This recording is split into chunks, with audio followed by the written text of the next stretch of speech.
মিন আহলিন নার, দুনিয়াতে দুই প্রকার মানুষ জাহান্নামী হয়ে যাবে।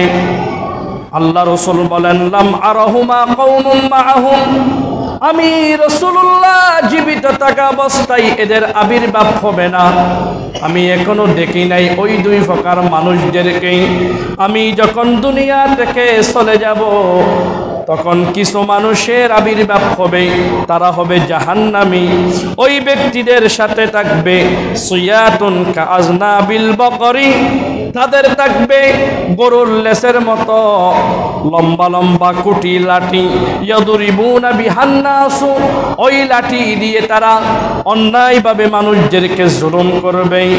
ওয়া নিসাউন কাসিয়াতুন আরিয়াতুন মুমিলাতুন, এবং আরেক প্রকার এমন মহিলাদের আবির্ভাব হবে যারা কাফর পরবে, কিন্তু কাফরের উপর থেকে তাদের ভিতরের শরীরের সমস্ত অবয়ব দেখা যাবে।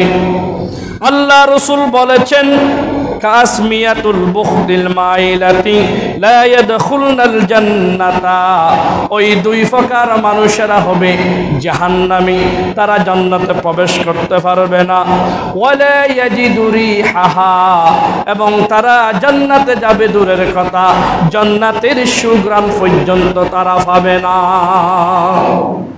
আল্লাহ রাসূল বলেছেন কিয়ামতের আগেই এমন দুই প্রকার মানুষের আবির্ভাব হবে যারা জাহান্নামী হবে।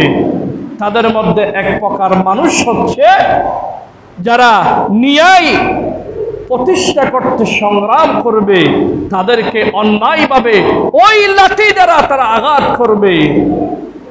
এবং আরেক প্রকার মহিলা যারা বুরকা পরবে, এমনি কাফন পরবে, কিন্তু কাফরের উপর থেকে তাদের শরীরের অবয়ব ভিতরের স্পষ্ট দেখা যাবে।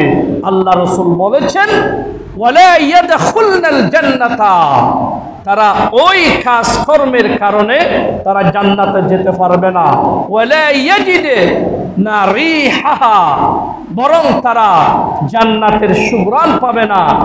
জান্নাতের সুঘ্রাণের ব্যাপারে মোল্লা আলী কারি মিরকাতে লিখেন ৫,০০০ বছর রাস্তা এখনো বাকি আছে, এখান থেকে জান্নাতের সুঘ্রাণ আপনি পাবেন। বলি সুবহানাল্লাহ। এমন হচ্ছে জান্নাতের সুঘ্রাণ। সম্মানিত ভাই বন্ধুগণ, এই ন্যায় নীতির উপর আল্লাহ রাসূল আমাদেরকে অসংখ্য কথা বলে গেছেন।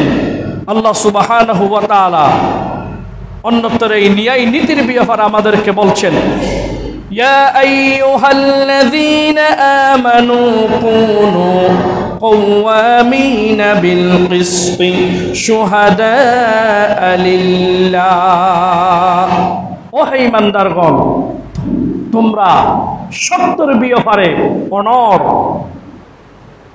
ওয়ালাউ আলা আনফুসিকুম, যদি তোমার নিজের পক্ষের যদি কেউ দোষ করে তারপরেও তোমাকে দোষকে দোষ বলতে হবে।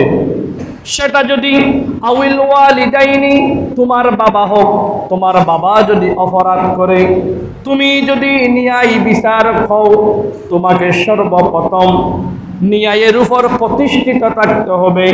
তোমার নিজের দলের লোক, নিজের মা বাবা নিজে যদি অপরাধী হও, তাহলে তোমাকে সত্য বিচার করতে হবে।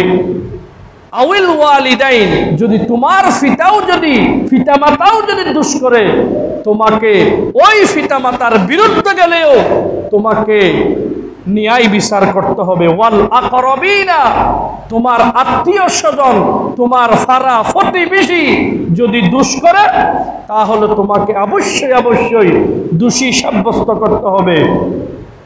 ইয়াকুন গানিয়ান, যিনি দোষী সেই যদি জমিদার হয়, টাকার কাছে অল্প টাকার বিনিময়ে তুমি অন্যায় রায় দিতে পারবে না। আও ফকিরান, যদি গরিব হয়, ধনী হয়, ন্যায়কে ন্যায়, অন্যায়কে অন্যায়, তোমাকে রায় দিতে হবে। এটা হচ্ছে আল্লাহর বিধান। এই আয়াতের শানে নুজুলে অনেক কথা আছে। সেখান থেকে একটি শিক্ষা হিসেবে আমি আপনাদেরকে রাসূলুল্লাহর যুগে গোটা একটি ঘটনা শোনাই। একজন মহিলা চুরি করলো, নাম তার ফাতেমা, বংশের নাম বনু মখজুমিয়া গোত্র। রাসূলুল্লাহর কলিজার টুকরা ফাতেমা, এই নামে নাম তার ফাতেমা। তিনি চুরি করল, সাক্ষীগণের সাক্ষাতে প্রমাণিত হয়ে গেল ওই মহিলা চুরি করল, সম্ভ্রান্ত পরিবারের মহিলা। তখন মক্কার মধ্যে মদিনার মধ্যে সবাই চিন্তিত হয়ে গেলেন, এই ভদ্র পরিবারের মহিলা চুরি করল, এই ভদ্র পরিবারের বিচার যদি সবার সামনে করা হয় তাহলে একটু তাদের বংশের মধ্যে একটু বদনাম হবে। এই চিন্তা নিয়ে তারা চিন্তিত। এমনকি তারা চিন্তা করতে লাগলো, এই কথা রাসূলুল্লাহকে যদি জানাই, রাসূলুল্লাহ তো অবশ্যই বিচার করবে, তাহলে এই মেয়েকে কিভাবে বাঁচানো যায়। এই চিন্তা করে তারা একজন লোক খুঁজতে লাগলো রাসূলুল্লাহকে সুপারিশ করার জন্য। তারা খুঁজতে খুঁজতে এমনকি এক পর্যায়ে হযরত উসামা ইবনে যায়েদ রাদিয়াল্লাহু তাআলা আনহু নামক একজন সাহাবী, রাসূলুল্লাহর ফালক পুত্র যায়েদের সন্তান হযরত উসামা, আল্লাহ রাসূল তাকে নাতি হিসেবে আদর করতেন, আল্লাহ রাসূলের অত্যন্ত আদরের স্নেহের ছিলেন। ওই উসামাকে গিয়ে বললেন, ও উসামা, তুমি আল্লাহ রাসূলের কাছে গিয়ে আমাদের জন্য একটু সুপারিশ করো। এই মহিলা চুরি করেছে, একটি সম্ভ্রান্ত পরিবার। ওই মহিলার চুরি যদি সবার কাছে যদি প্রকাশিত হয়ে যায়, সবাই তাদেরকে শরম দিবে, লজ্জা দিবে, তাদের বংশের বদনাম হবে। তুমি আল্লাহ রাসূলের কাছে গিয়ে এই মহিলার জন্য একটু সুপারিশ করো। আল্লাহ রাসূলের কাছে হযরত উসামা ইবনে যায়েদ রাদিয়াল্লাহু তাআলা আনহুকে পাঠিয়ে দিলেন। উসামা ইবনে যায়েদ গিয়ে বললেন, ইয়া রাসূলুল্লাহ, ইয়া হাবিবাল্লাহ, এই মহিলা নাকি চুরি করেছে, আপনি যদি পারেন একটু বিচারকে হালকা করবেন। এই কথা শোনার সাথে সাথেই আল্লাহ রাসূলের চেহারা লাল হয়ে গেল। ও উসামা, তুমি কি বলেছো? লাউ কুনতে ফাতিমা বিনতে মুহাম্মদ লাসারাকাত, আল্লাহর কসম করে বলি, আমার মেয়ে ফাতেমা যদি চুরি করত, আমি এক বিন্দু পরিমাণ ছাড় দিতাম না। যেহেতু আল্লাহর বিধান, আল্লাহ রাব্বুল আলামিন বলেন, ওয়াস-সারিকু ওয়াস-সারিকাতু ফাকাতু আইদিয়াহুমা জাযাআম বিমা কাসাবা নাকালাম মিনাল্লাহ। যদি কোনো মুসলমানের ছেলে এবং মেয়ে যদি চুরি করেছে, সেটা যদি সাক্ষীগণের সাক্ষাতে সাব্যস্ত হয়ে যায়, এখানে আরেকটা বিষয় আছে চিন্তা করার।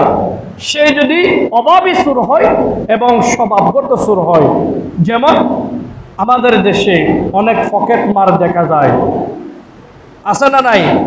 এদের মধ্যে অনেকে হচ্ছে অভাবী চোর, খাইতে পারে না, কিন্তু দেশের লক্ষ লক্ষ টাকা যারা ফসার করছে, তারা কি অভাবগত চোর নাকি স্বভাবগত চোর?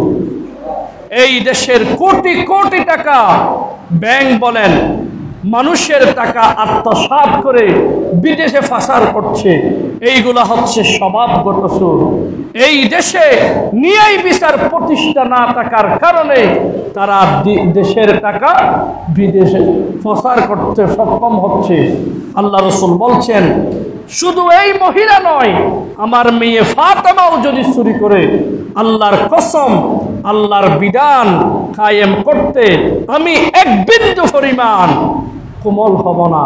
আল্লাহর বিধান যেটাই, সেটাই হবে চুরির শাস্তি। সম্মানিত ভাই বন্ধুগণ, আজকে যদি আমাদের দেশে হয়, নিজের দলীয় লোক হয়, নিজের আপনজন হয়, ভাই ব্রাদার হয়, নিজের মা বাবা হয়, বিচার তো দূরের কথা, বিচার যাদেরকে দিবে বরং তাদেরকে আরো মার দিবে। কথাগণ ঠিক কিনা? কেন?